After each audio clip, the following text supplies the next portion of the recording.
Of the coronavirus pandemic for months, but there are now just 64 days until Brexit.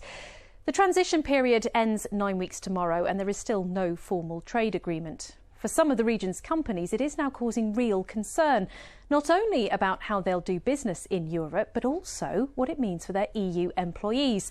Well, our political correspondent Ben Schofield has been visiting a company in Northampton. He joins us tonight. Ben. Yes, Janine, and welcome to the Brackmills industrial estate in Northampton. We're just by the A45, not too far from the M1, and this is one of our logistics hubs. If the end of the Brexit transition period is going to have an impact, it's going to be felt in places like this. And this is an e-commerce warehouse. This company will handle something like 60,000 orders a day from online shoppers. And I've been speaking to them about how they feel about the end of the transition period. I think Brexit's just a big unknown for everybody, not really knowing what will or won't get agreed and what the changes will happen, and obviously the time to make changes in business now are very, very short. James and James, e-commerce fulfilment in Northampton, storing and shipping products for online retailers, from contact lenses to dog beds. 1 in 10 of everything here ends up in the European Union.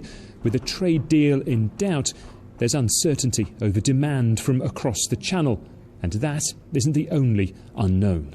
There's also questions around the alignment of trading standards on product itself. So does the product have to have different packaging, does it have to have different wording, does it have to have different wording on the website where it's sold?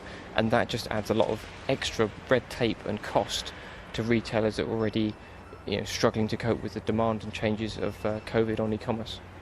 Time is running out.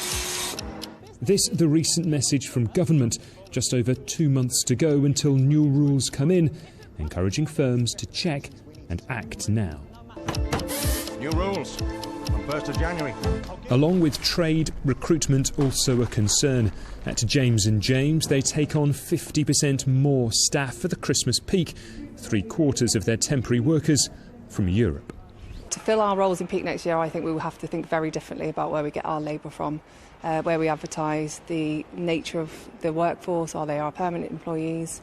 Looking at school mums, seasonal workers, college workers, how we can plug the gaps a little bit more. I think we'll probably be moving away from the normal model of seasonal workers that come through an agency, that come for a number of weeks and then leave. Are there any benefits to Brexit? What's the upside? I don't think there's any upside, so I can't see. We talk of being in control of our laws, in control of what we do, but actually, the control is we change it away from Europe and it's worse, or we choose to continue mirroring something that's already how it was. So I don't see there's any real upside, but there's definitely lots of question marks and downside potentially. The government says it hopes a trade deal can still be delivered, but that agreement or not, it insists the UK will prosper outside the EU.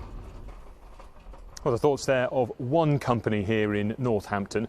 But where are we on those trade talks? Well, the Prime Minister's own deadline for concluding a deal came and went earlier this month. On October the 16th, he told us that we should prepare to leave the European Union on what he described as Australia terms. That's to say, without a broad free trade deal in place. And at the time, he said this: we will prosper mightily as an independent free trading nation, controlling our own borders, our fisheries, and setting our own laws. Now, since then, talks between the EU and the UK have restarted, and they've been continuing this week, trying to iron out those stubborn creases of things like fishing rights and rules about how much state aid the government can give to certain businesses.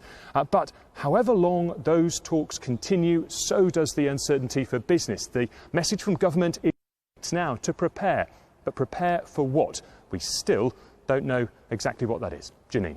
Thank you, Ben.